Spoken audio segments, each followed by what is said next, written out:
El día de hoy les voy a presentar un pequeño tutorial de cómo aplicar el diseño asistido por computadora y la técnica de modelado por elemento finito en la resolución de un problema mecánico clásico. Espero que sea de su interés y que les guste. Quiero venir a explicar un concepto muy importante que es básicamente lo que es la ingeniería asistida por computadora, que actualmente para lo que es el campo de la ingeniería mecánica, pues es una de las herramientas más poderosas que tenemos al momento de validar y optimizar modelos.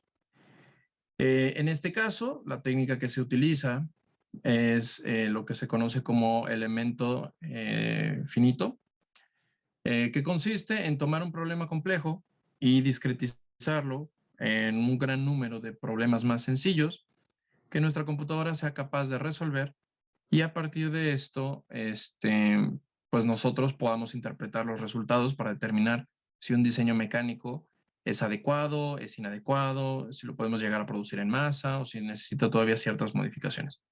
Para ello, yo traigo este pequeño modelo que elaboré en una herramienta de diseño de ingeniería. En este caso está hecha en SolidWorks, pero se puede utilizar muchos otros softwares similares para este tipo de trabajo. Voy a empezar la explicación a partir de ver el primer ensayo de este modelo, ¿de acuerdo? Este de alguna manera vendría siendo nuestro modelo terminado, pero me voy a regresar un par de etapas para ver el modelo inicial. Hay algunas sillas que actualmente se producen con unas formas muy futurísticas, y en este caso este modelo pues pretendía hacer algo similar. Entonces, ¿cómo decido yo si este modelo, por ejemplo, es capaz de soportar las cargas a las que va a estar sometido? Bueno, en este caso, lo ideal es pues utilizar lo que llamamos una simulación de computadora para replicar en nuestro elemento las condiciones físicas en las cuales va a estar operando, y a partir de los resultados que obtengamos podemos determinar o decidir si tendrá un comportamiento adecuado o no. Entonces, en este caso vamos a continuar. Voy a explicarles primero cómo se realiza una simulación de un modelo mecánico. Dentro de este software tenemos una pestaña que está destinada a lo que son simulaciones. En este caso vamos a ir a un nuevo estudio. Y dentro de todas las posibilidades de estudios que tenemos aquí, vamos a seleccionar un análisis estático, que es el más sencillo, y vamos a ponerle un nombre. En este caso vamos a poner simulación de silla. Y listo. Lo primero que hay que hacer al momento de trabajar con una simulación mecánica es que nosotros vamos a tratar de replicar las condiciones en las que este objeto va a estar trabajando. Esto empieza en primer lugar por la selección de un material. Yo antes de iniciar las simulaciones había seleccionado una aleación de aluminio, pero ahorita la vamos a modificar. Posteriormente, las conexiones, en este caso como es una sola pieza o está hecho todo en una sola pieza, no voy a realizar conexiones. El software entiende que todos los elementos que se encuentran aquí es como si estuvieran pues soldados entre sí. Sujeciones, es decir, restricciones físicas de movimiento que puede llegar a haber entre uno o más elementos, o en este caso pues también de la propia silla. Las cargas a las que va a estar sometido, que en este caso serían pues una persona sentada, más la fuerza de gravedad. Posteriormente, un mallado, que es lo que voy a explicar en su momento, que consiste en la discretización del modelo. Y finalmente, podemos visualizar los resultados. Entonces, vamos a empezar por seleccionar un material para este elemento. Dentro de este software, al momento de aplicar material, tenemos una serie de librerías donde están disponibles una gran cantidad de materiales. En este caso, bueno, yo ya he realizado algunas corridas de esta simulación previamente, por lo tanto, yo ya más o menos sé cuál de todas las aleaciones de aluminio que voy a necesitar es la adecuada para este proyecto. Entonces, en este caso voy a seleccionar esta aleación de aluminio 1060H18 porque su límite elástico se encuentra por arriba de los 18.000 PSI. ¿Qué es esto de los 18.000 PSI? El PSI es pound for square inch, que en español significaría libra sobre pulgada cuadrada. Seguramente ustedes esto lo conocen como una unidad de presión, pero dentro de la mecánica se utiliza para medir lo que llamamos esfuerzos. Ahorita más adelante, cuando veamos la simulación, voy a explicar un poquito más sobre el concepto de esfuerzo. Entonces, este es el material que yo voy a seleccionar para mi silla y voy a darle a aplicar. En este caso es importante conocer el límite elástico, que yo lo tengo en 18,000 PSI, sería básicamente el esfuerzo máximo que mi material puede llegar a soportar y que todavía las deformaciones que se produzcan en él sean elásticas. Eso quiere decir que si se dejan de aplicar las cargas, pueda regresar a su forma habitual, que es la forma más común en la que generalmente se diseñan los elementos mecánicos para cuando van a estar bajo ciertas condiciones. Entonces selecciono este material, aplicar y cerramos. Aquí yo ya puedo ver en mi barra de simulación que ya tengo un material seleccionado. Repito, las conexiones no se van a utilizar en este caso porque todo se encuentra junto en una sola pieza, pero de alguna manera aquí ustedes pueden seleccionar si hubiera varios elementos interconectados en un ensamblaje o en una máquina.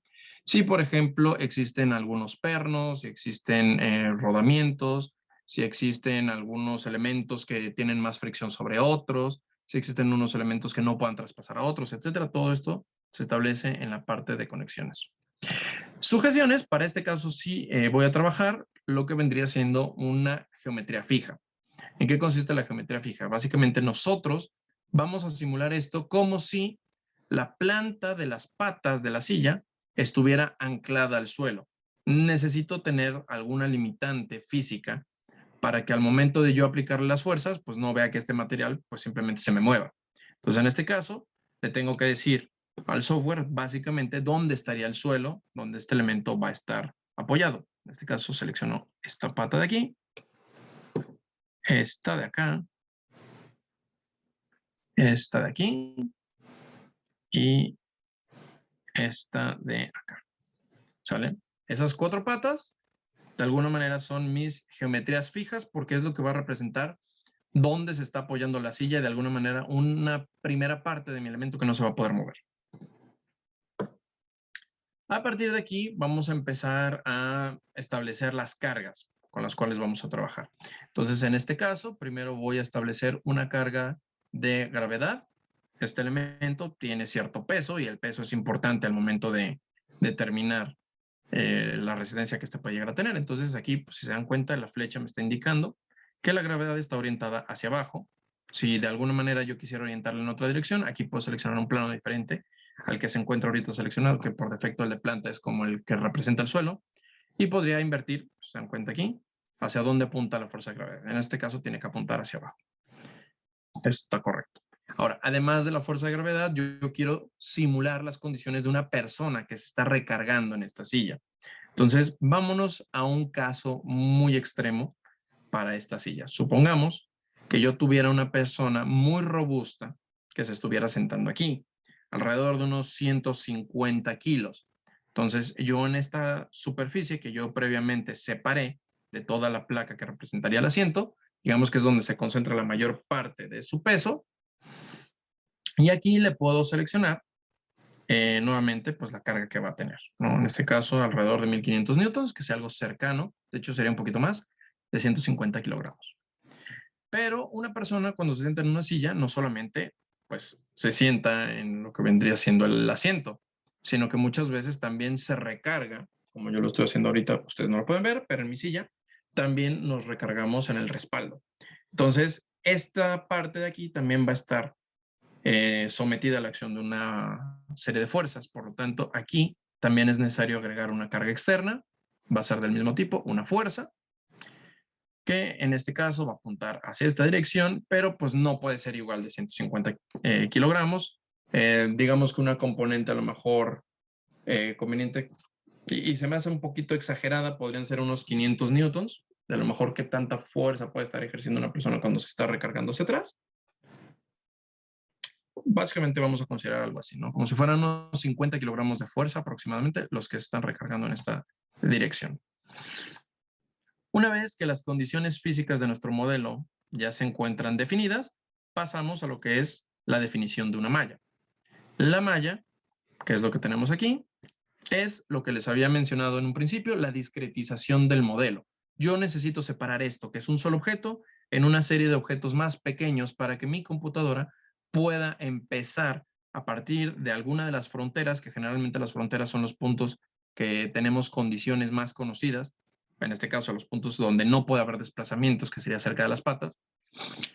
Y a partir de ahí se toman los resultados que se obtengan en esas regiones como datos que se pueden llegar a utilizar para analizar las regiones adyacentes. Y entonces vamos a ir armando poco a poco lo que vendría siendo todo el comportamiento de nuestro objeto hasta llegar a la parte superior. Entonces, en este caso, yo voy a seleccionar por la geometría que tenemos aquí en nuestro elemento, una malla basada en curvatura. No me quiero meter mucho a ver estos detalles por cuestiones de tiempo, pero aquí básicamente pueden definir tamaños de los elementos, tanto para el elemento más grande, más pequeño, y qué tan rápido puede ir cambiando nuestro mallado entre un elemento pequeño y un elemento grande. Entonces, al seleccionar aquí el tipo de mallado, el software va a empezar a discretizar el modelo. Esto puede tardar más o menos dependiendo del equipo de cómputo con que nosotros contemos.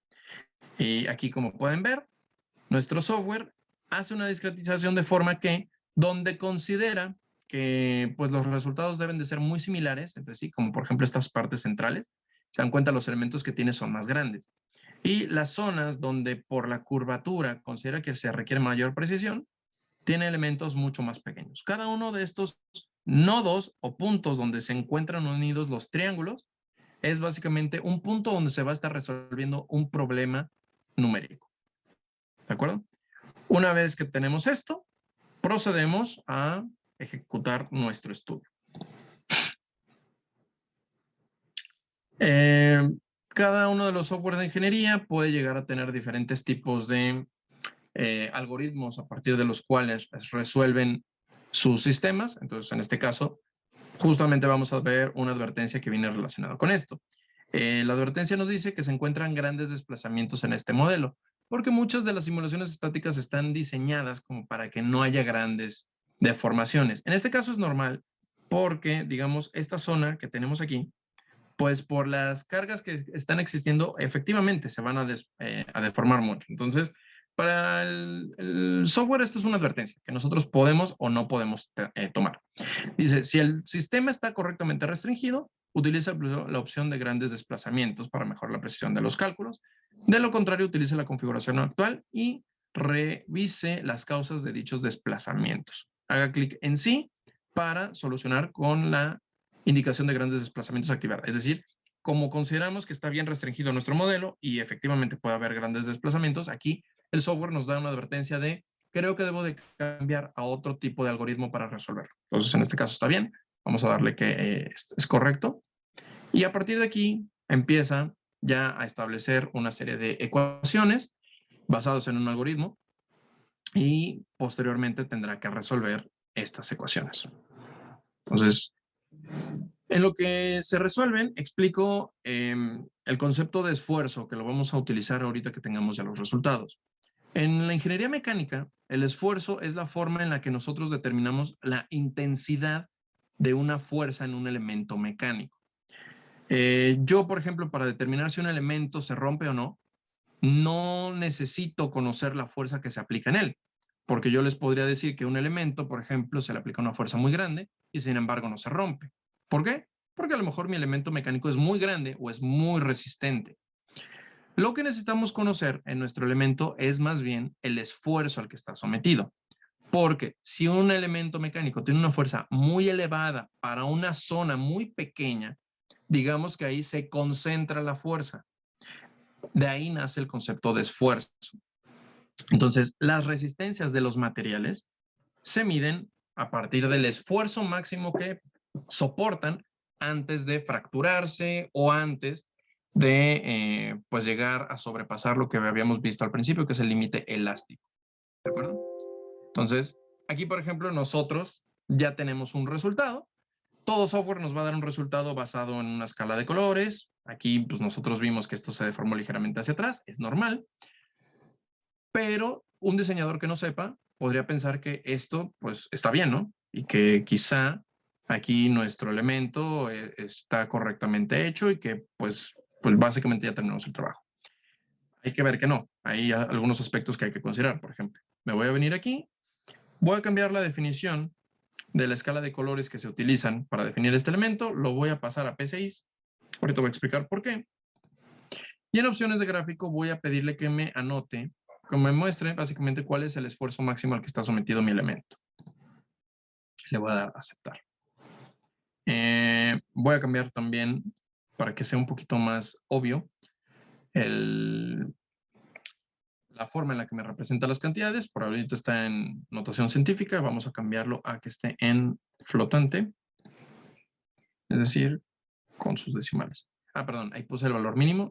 Lo que queremos ver es el valor, no el mínimo, sino el valor máximo, porque realmente un material, ¿cuándo se va a romper o fracturar? Cuando llegue a su límite máximo.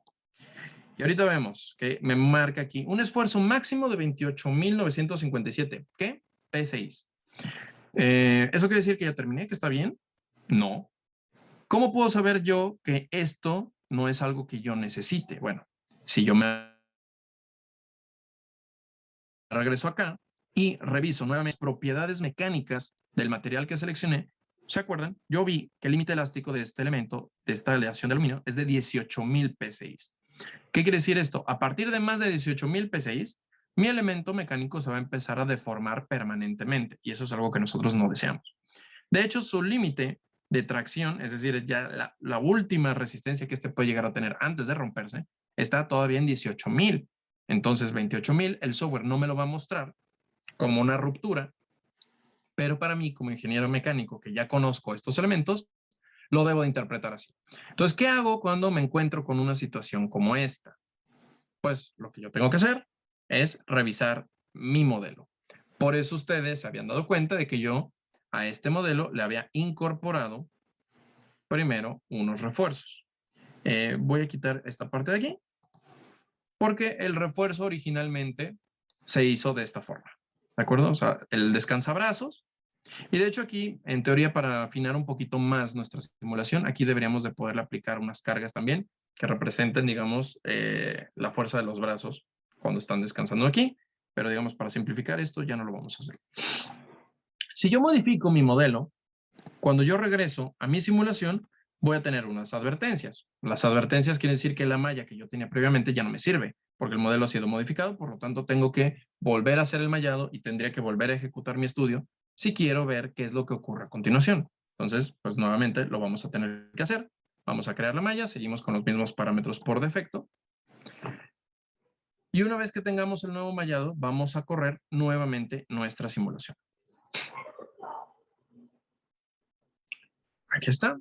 Ejecutamos nuevamente nuestro estudio.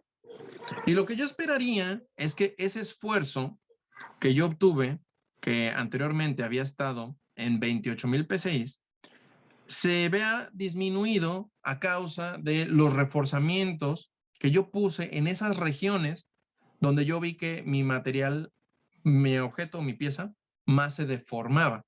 Entonces yo espero que ese 28.000 ahorita pues baje. Entonces vamos a ver. ¿Cuál es el inconveniente? De que ahorita, digamos, a mí como posible productor de este elemento mecánico, ya estoy empezando a gastar un poquito más sobre el diseño que tenía planeado originalmente porque estoy agregando más material. Y ustedes deben de saberlo, más material implica mayor gasto.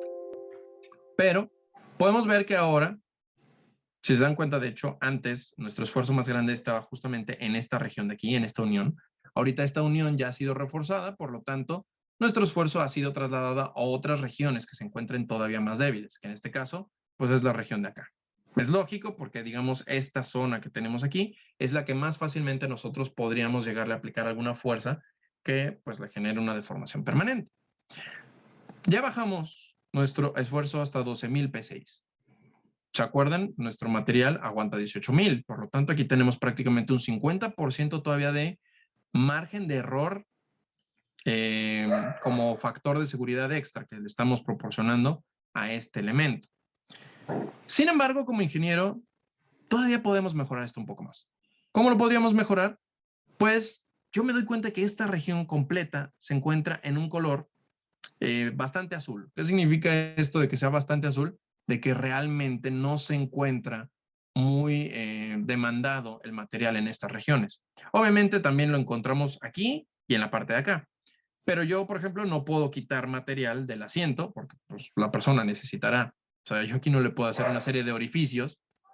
O lo podríamos hacer. De hecho, ahorita ya por El alcance de este estudio no lo vamos a hacer, pero se podría hacer como una especie de mallita donde dejáramos unos orificios y ese es material que nosotros estamos recuperando. Igual se podría hacer en la parte de acá. Pero de alguna manera yo hice eso a gran escala en estos dos refuerzos que acabamos de agregar. Entonces me regreso a mi modelo y yo me di cuenta de que a lo mejor podía ahorrarme un poco de material si yo en esta región, ahí, perdón, ahí estaba en la operación, vamos a recuperarla. Si yo en estas regiones le retirara gran parte del material, o sea, fíjense todo el material que estamos quitando ahorita, porque realmente lo único que me interesaba reforzar es esta esquina, e incluso podría ser que a lo mejor nada más reforzando esta esquina pudiera haberse resuelto el problema, ¿no? Pero bueno, yo creo que eso ya tendría que ser en un estudio adicional. Nuevamente, estoy haciendo una modificación a mi modelo. Esto implica que nuevamente tengo que hacer un mallado. Y nuevamente tendré que correr mi estudio. Acuérdense, estábamos en 28,000 P6 al principio, bajamos a 12,000. Ahorita que estoy retirando gran parte del material de mi elemento, pues quiero más o menos estar dentro de ese mismo rango, que esté por debajo de los 18,000. Corremos nuevamente nuestro estudio. Y vamos a ver qué podemos obtener a partir de esta última iteración. En este caso, por cuestiones de tiempo, lo vamos a dejar hasta aquí, pero tienen que saber que ustedes como ingenieros o futuros ingenieros mecánicos, esto lo pueden llegar a realizar tantas veces como tengan tiempo hasta que su modelo lo lleven a un grado de perfección lo más alto que se pueda. ¿De acuerdo? En este caso, pues nosotros tan solo en una serie de 3 iteraciones, vamos a ver que vamos a lograr optimizar mucho nuestro modelo original, porque justamente, miren, aquí ya tenemos nuevamente el último resultado y andamos prácticamente igual. O sea, ¿qué es lo que estoy observando ahorita? Que a mí realmente el esfuerzo máximo ya lo voy a encontrar en esta zona y todo lo que tengo acá, pues realmente no se encuentra muy esforzado, si lo podemos decir así. Se alcanzan a ver ya unos tonos un poquito más verdes. Acuérdense que mientras más nos acerquemos ahorita al color rojo, es que más nos acercamos a esta cantidad de los 12,000. Pero pues entonces estos tonos verdes, de acuerdo a la escala que tenemos acá, andarán entre los 6,000, 7,000 P6 de esfuerzo. Entonces está bastante bien. Podríamos a lo mejor hacer el orificio más grande y ahorrar más material. Podríamos tal vez también hacer las patas de la silla más angostas. Podríamos a lo mejor hacer una serie de hoyitos a tanto este elemento como este de acá, muy pequeñitos para que nos podamos recargar, pero que aún así nos podamos ahorrar ese material. Hay muchas opciones. Entonces, lo único que yo quiero que se lleven a partir de este ejercicio es cómo, usando la ingeniería asistida por computadora, ustedes pueden ser capaces de utilizar todos esos conocimientos de ingeniería que van adquiriendo a lo largo de la carrera y, pues, posteriormente esto lo pueden llevar a una empresa para mejorar los modelos que existen o para crear modelos nuevos. En este caso, estoy poniendo en práctica 2 de las materias que se encuentran dentro del plan de estudios de la carrera de Ingeniería Mecánica para la Innovación, que son diseño asistido por computadora y análisis de elemento finito. Existen muchas otras materias que de alguna manera están involucradas aquí de forma indirecta, como resistencia de materiales, diseño de componentes mecánicos, ingeniería de materiales, etcétera. Pero bueno, esto es nada más para que se den un poquito una idea del alcance que podemos llegar a tener con estas herramientas. Espero que les haya gustado, espero no haberles quitado mucho tiempo y espero que nos veamos próximamente. Hasta luego.